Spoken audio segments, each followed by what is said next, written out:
బాలికపై తండ్రి అత్యాచారం చేశాడని చెప్పేసి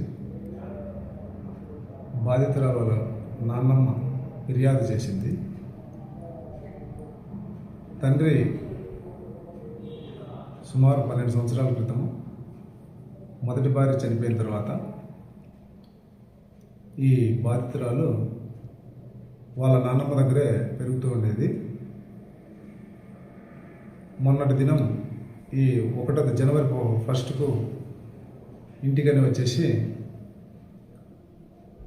బాలికపై తన తండ్రి అత్యాచారం చేసినాడని చెప్పేసి వాళ్ళ నాన్నమ్మ ఫిర్యాదు చేయడం జరిగింది. దాని మీద ఎఫ్ఐఆర్ చేసినాం, ఫోక్స్ యాక్ట్ కింద. దాన్ని విచారిస్తున్నాం, తదుపరి వివరాలు తెలుపుతాం. పరీక్షల నిమిత్తం ఆసుపత్రికి పంపించాం. ఇంతకుముందు ముద్దాయికి సంబంధించి కూడా ఇంతకుముందు ఎలాంటి కేసులు ఫిర్యాదులు లేవు.